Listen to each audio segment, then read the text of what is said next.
Hey, welcome everyone to the DBC Inc. Thursday Night Live. We have a very special one today. We love these ones. These are when we have a book birthday. Before I introduce our special guest to you, just like want to send a little word out. Make sure that if you are joining us, please feel free to throw your name there in the comments. Let us know who you are, where you are watching from, and so we can interact with you and see who we're talking to here. And also, as we always say, everyone who enters in over there, if you put your comment over there, you might be able to win a free DBC Inc. book. Okay, because we usually select somebody every week to win a book. So we will love to see who you are, where you're coming from, and let's chat it up.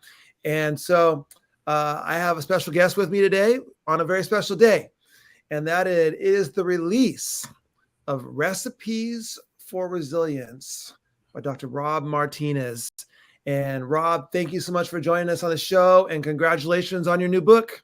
Oh my gosh, my pleasure, Dave. My pleasure. I'm just thrilled to be here with you, of course, as always, and thrilled to really kind of have the book out there. It's just such a great feeling of personal accomplishment, but hopefully, work that people can relate to. That's what I hope. Yes, we already have some people popping in here. Give us some congratulations. We really appreciate all the way from Michigan. Hello there, Vicki. Lead with Rounds author, Vicki. Yesenia, thank you so much for popping in here. Sean's popping in here. Much appreciated. And so we love that you all are joining us to celebrate with Rob.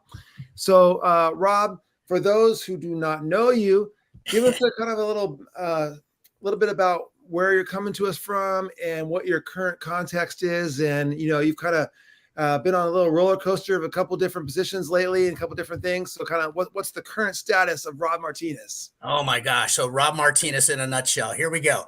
35-year educator. And I use that term educator purposefully because I've had a lot of different roles. I started as a school psychologist and was moved into being a site administrator, vice principal, principal, got kind of tapped on the shoulder to come help in human resources many years ago. And really kind of became an expert in that field. I did ascend to the role of a superintendent and then managed the 26th largest school district in California. And then, COVID, I'll just say it that way. But, changes happens and another opportunity to be resilient.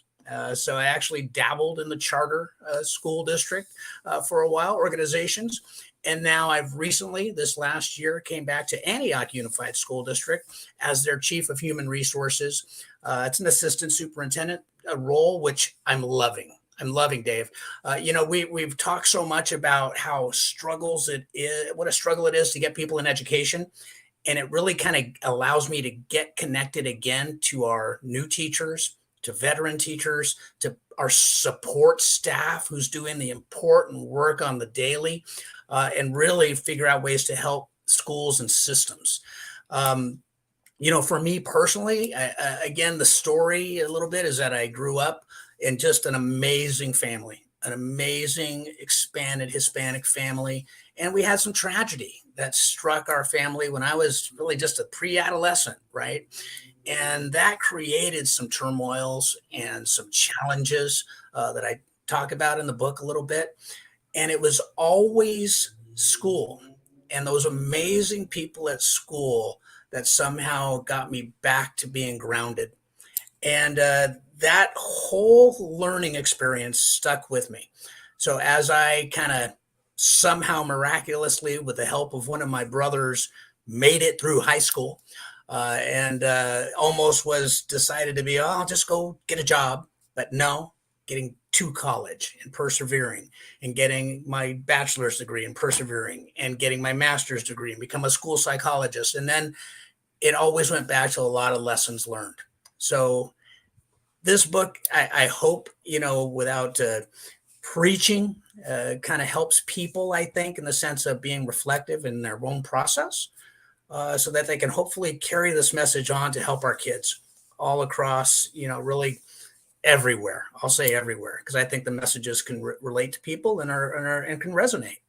Yeah, absolutely. And that that human resources position that you're talking about, they're kind of unsung heroes if you think about it. Because I mean, what's more important than who do we put in front of Oh my our gosh. kids and our students, and who are we are selecting, and how are we recruiting those people, and making sure that we're getting great people and then keeping great people. And that's a great human resources person can make all the difference in the world to help school sites get those positions filled. And so, and by the way, we'll go ahead and give a shout out right now. You are hiring. Yes, I am. So and I'll say it's positions for our classified folks. Again, the support people who are usually the first people who see our kids in the morning, from our bus drivers to our school secretaries, the student monitors. I mean, we need people to come back to schools, right? I mean, a lot of people kind of moved away and thought, well, maybe not now. But quite frankly, when we look at the job market, and here's the little sneaky thing I'll throw in there. My school district just gave a 10% raise to all of our employees as a way to attract and retain. I'll say that too, because we have so many dedicated people who do this work on the daily. And we've got to really, we talk about respect and value. And quite frankly, in this economy, in this market, that's one way we can really demonstrate we're here for you. And my school district is really focused on wellness and overall health of students, which a lot of districts have not yet. And so it's really a good opportunity for, again, support folks, teachers, administrators. Come check us out. Antioch Unified School District. Whoa, there we go. There we go. Little pitch on the side. If you're looking for a position, come find Dr. Rob. Absolutely. Hey, so let's, first of all, I think when I first met you, you were in the superintendency. It was a while back, but I know it was at a big conference. And, I at that time, I was doing a lot of work with ACSA, our Association of California School Administrators. Yep. And, I think I came up to you that day and said, Dave, I got to get you into my ACSA family here locally and broader. And I was thinking about that. It was almost 10 years ago, 10 years ago, where I said, people need to hear this message about bringing it every day, about kids can't wait for, the next great teacher to come. It's got to be you. And really bring that experience, to our students that we want them to remember. So we got to give them a great experience. And it's such a great message that's stuck with me. So it's just been nice to see you evolve, see the progress of DBC consulting, and it's just a tremendous success story for you as well, my friend. Oh, yeah. Well, thank you. You see the health and wellness message that you mentioned is resonating with people. It's so critical right now. Oh, so it's wonderful to hear that your district is putting a high priority on that. Right. I think the conference, even though it's AXA California, I think it was in Reno is where we actually had I think, yes, that was absolutely. Yeah, it was our North State conference. So I think they do that and, help save a little money going to Reno, but yeah, no, that was a fun conference. I don't know about the rest of my time in Reno, but as far as the conference, it was excellent. So let's dive into this book a little bit. First of all, let's go all the way back. So a little behind the scenes on this. This book you've done some work on this book. So for people, sometimes people think that a book just magically happens. The person turns in a manuscript and then the book comes out in a couple of weeks or something like that. That is not how it works. We put Rob through the ringer on this book, and the editing staff and the editing team put him through the ringer on this book. And this has been quite a journey. And so it must be super satisfying to see it finally come into the world after all the time that you spent on it. It really is. It would be hard to explain to you that sense of relief and almost release, right? Because a lot of the concepts within the book have been with me forever. I talk about my early childhood and that development, but then starting to craft this. Can this be something? Can this turn into something that can help somebody else and tell us a little bit of a story, but at the same time, teach some lessons and provide some support and guidance?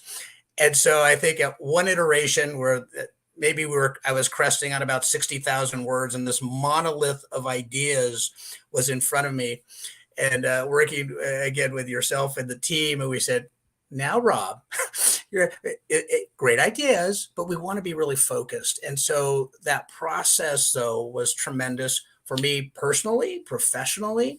And again, I finished, I think, my dissertation, which was about 50,000 words of blah, but this was trying to be really focused. And again, when we, I think, signed the contract in 2019, maybe, and COVID hit a lot of us as well with different things happening and transitions. And then really going back to what's the message? What do we really want to share with people? And again, the team was just so thoughtful and so on point with hearing me out. But it is definitely a process, revision, reiteration, redesign, taking a look to get to this point. And again, I just have to, I'm so grateful to your team, every single person who kind of had a part in this, because I think I'm really proud of this book. I mean, and you get back to it and you go, oh my gosh, it's kind of little, it's small. I'm like, no, it's not about the size of the book, right? It's about the message. And I hope the message that people will get from it and what they can do with it, how they can use this to really kind of lead from wherever you are. Because it's focused on administrators' roles. It can be focused on teacher roles, but our parents and community members, and I think there's applications for even other fields. If people take a look and they want to grow and they want to develop and they want to fold resilience in, I hope this is a guide for people to really help them. And I say one of the big quotes is, let the life we help others live be the measure of our success. And gosh, if we're really focused on the kids that are going to grow and develop and take over everything, and they're successful, we've done our jobs. So it's really about focusing that way so that we can be really grateful for them in the future. Yeah. And if the last few years have taught us anything, it's how critical that resilience is. Yeah. And again, I think, Dave, that word, I know sometimes it's like, oh my gosh, it's such an overused, we see it in commercials and we see it in every business and every crisis. And yet we can negate to really realize everybody's been experienced at some level challenges that we've had. And so I hope, also people realize they've gone through a lot and they got a lot of skills, but we have to remember to use them as well. Yeah. And I actually have seen some pushback on the use of the term resilience, whereas people are saying, hey, no, like we should be fixing the problems that are forcing people to be resilient rather than trying to they look at it as sort of like a victim blaming of like, no, like we're putting you in a horrible situation. Just be resilient. Right. And that's not what this is about. We all have struggles. We all have troubles. This is not about looking the other way and ignoring problems that are systemic in society and in our school systems. That's not what this is about. It's the recognition that no matter what is happening, you are going to face these struggles, these obstacles, and these challenges, and you are going to need some level of resilience in your life. Right. And so I think that's like an important point to make. Yeah, absolutely. I remember having a conversation with, one of our friends of the family, and I think the young lady at the time said, well, I haven't really had to be resilient. And so I said, oh, okay. And then we started just talking about her day and talking about her college program and talking about how she was going to pay her bills and talking about, and it's like this anxieties of the day that she just kind of negated. And then she started thinking about, wow, I really have come through some things. And I said, and I'd love to tell you, life's going to be beautiful with no worries, no matter what you decide to do. And she said, well, but there's probably going to be problems, huh? And I said, well, probably, but you've been through a lot already. And so it's that recognition that, again, people, again, from babies learning to crawl to walk, there's resilience. And so it's just that remembrance of what people have and opportunities, how we can support our children through different ways of teaching, of working with them, of fostering that. Yeah, it's not about some magic that's just going to get sprinkled on people.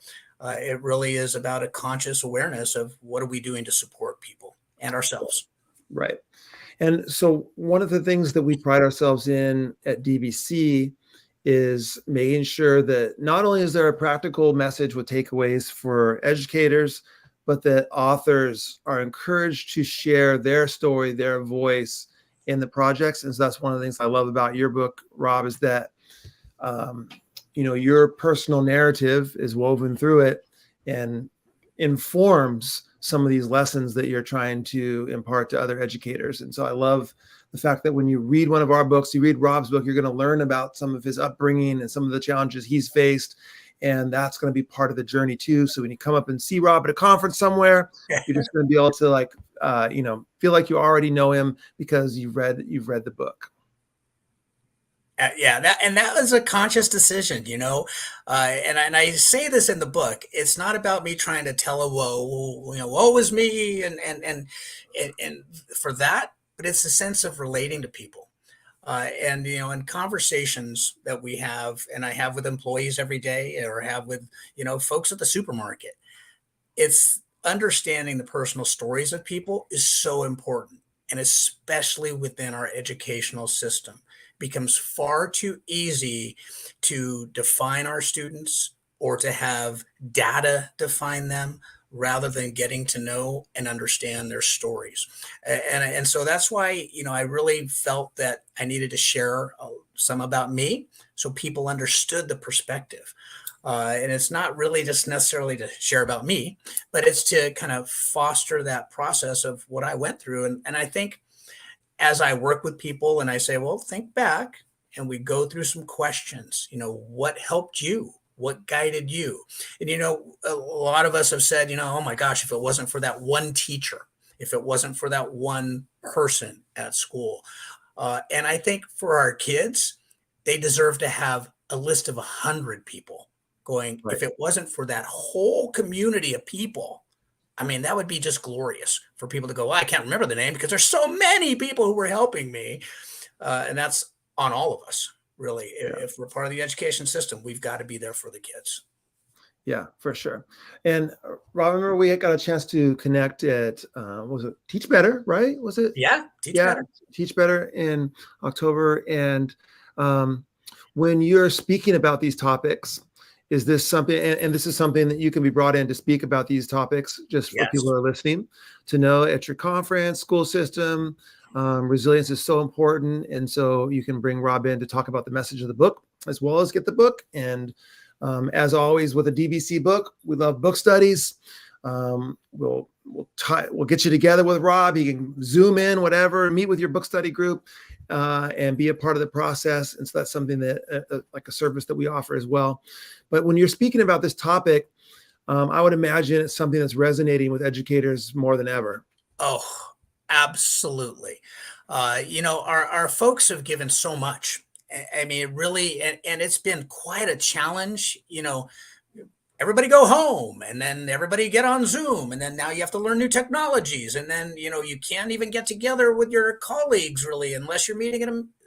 Just the simple things that impacted not only our kids but the growth of communities of our educators. We really took a lot of systems and structures away that we counted on all the time of being together on site, passing each other in the halls, sitting in the teacher's lounge for a few minutes, seeing people in the morning. That's a whole growth process that we've lost. And now, while people will say, well, we're back. Okay.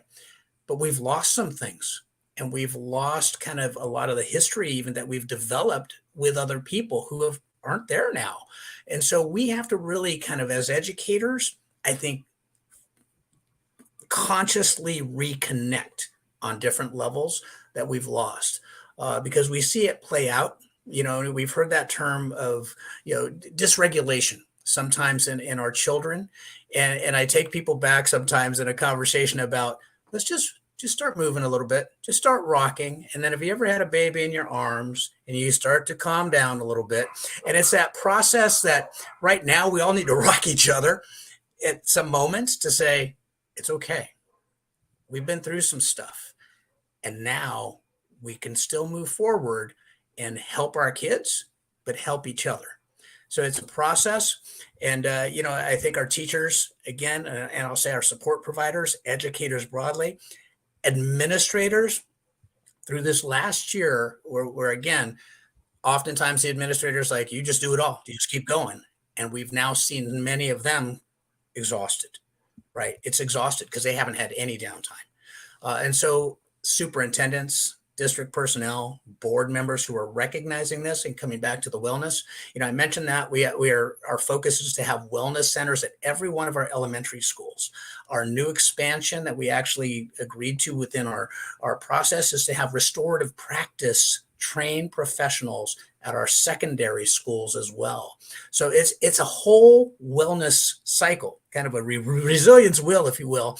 And what's neat about it is that I didn't have to take the lead. My district was starting to go this way. So now I can support, even from my HR seat, what we're doing to help and to build new systems of support for our kids that are real and authentic and meaningful to them. Because that's the other challenge, is that sometimes we try new things and it's not going to connect. We have to be authentic for the kids that we actually have and work with them. And thanks, Lynette, popping in here and saying that she's fascinated by the resilience research and all that. And so is looking forward to the book. And same with Vicki, looking forward to reading this. We appreciate all of you watching. And we can't wait to hear what you think about the book. When you do get the book, it's up on Amazon right now, available. And it's on paperback and Kindle. And so obviously you should get both. 20 of them, 100 of them. Yeah. So you can carry with you at all times. And we've even gone international. We've gone international. Bring them to your friends. Yeah, we've gone international with Winnipeg, Canada. Nick has popped in. Nice. To wish happy birthday. Nick, a recent person who signed a contract with DBC Inc. And so is working on her book project right now. So thanks. Glad to have you in here too. So Rob, hold that book up again. So my copy doesn't arrive until Saturday. So I'm excited. Look at that. That looks sharp. Yeah, that looks fantastic. Oh my, and I have to say, it's always kind of weird to kind of go, what? I have to ask people to give me some positive news about the book before it comes out. And just some tremendous, tremendous, lovely people have shared stuff. I mean, Doug Reeves, John Carippo, Josh Stamper, I just Andrew Moroto. It's just overwhelming, Dave. It's overwhelming to have people recognize that, hopefully the book is going to make a difference. So when that arrived to you, I'm always kind of curious about this because I can remember what it was like for me. When that package arrived and you're like, oh, this is it. And like you bring it into the house, I assume probably, and like open it up. Like what's that moment feel like as you like open it up and pull out and you're holding your own book in your hands? Yeah, I got home from work. And because my wife said, "Oh, I think your books are here," texted me. And so, we're kind of like, okay, let's put them on the counter.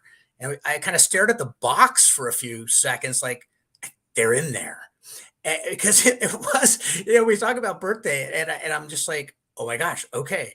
And I got quiet. I'm hardly ever quiet, by the way. I talk a lot. I mean, extra word Rob is what they sometimes say, but I got quiet and it really struck a chord in me. And my wife's actually filming it. She's like, well, you could say something. And I'm like, it was heavy emotion. I mean, I don't mind saying, we're between friends here. I mean, heavy emotion and that passion, I think, that I put in the book swelled up. And I've actually had a few moments this week where it's like, it's actually here. And people sharing with me, oh, I've taken a look at this part and oh my gosh, what you said. And it's like, I put words down on a piece of paper that somehow the magic of DBC has turned it into this book and it's impacting people. It's powerful. It's just powerful. And so I'm just, again, so appreciative and grateful to the team, but let's be appreciative to all the people who are going to get the book now and that I'll be able to work with because of, the book as well. So I'm just a wonderful experience.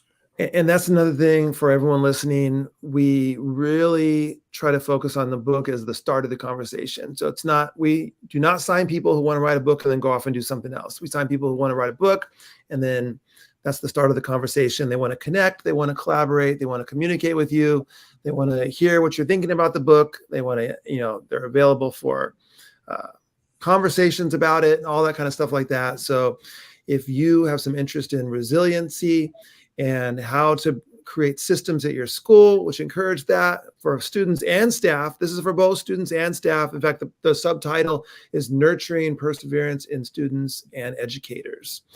So very broad audience that we're trying to reach here. Feel free to reach out to DBC, reach out to Rob. Rob, if they want to talk to you, where are the best places to reach you? Well, I'm usually on all the socials as @Resiliency Guy. So Facebook, we've got a page there. Insta, we've got a page there. Twitter, of course, I'm out there. LinkedIn, even as well. So I think those are the 4 big ones. I do have a TikTok. I'm not sure if that's going to be around, but I haven't done much there. But resiliencyguy@gmail.com as well. So email me. Again, people have connected that way, and I'm happy to support however I can. Systems, individuals, it's all before our students. Yeah. And so, if you didn't catch what Rob said earlier, I'm going to reiterate this point. This contract was signed in 2019. And so, COVID, right? So we have this, but that's the kind of work that Rob's put into this project and the iterations that we've gone through just to really try to hone it in and make it everything that could possibly be. And we're super proud of it. And we hope that you'll go out and grab this book, Recipes for Resilience, and connect with us at that hashtag as well. Use the hashtag Recipes for Resilience. Absolutely. So find your tweets, and we can't wait for you to get it into your hands and to start to practice some of these ideas and concepts and strategies that Rob talks about in the book. And I'm also just excited for you to connect with Rob and to hear his story as well, because it's inspirational. And, from Rob's background to being superintendent of schools and then just loving education so much, couldn't retire. had to keep his hand in the game, and still in the game. After you're sort of like Michael Jordan, like we came back. That's right. Somebody gave me a Kobe reference the other day. Said, well, we think Rob can handle this situation. I said, oh my gosh, that's a lot of pressure, but let's go. Let's get Right. Exactly. Okay. Well, Rob, we're happy to have you in the DBC Inc. family. Like I said, we're proud of the project. Congratulations on today being your book birthday. Yeah. And man, everyone who is watching, thank you so much for watching. We always appreciate that you tune in with us on Thursdays. And tonight, it's a little extra special because we get to celebrate something. And like I said, we are just pumped for you to read our latest project. Awesome. Thank you so much, Dave. And again, thanks to the team. Absolutely. Good night, everybody.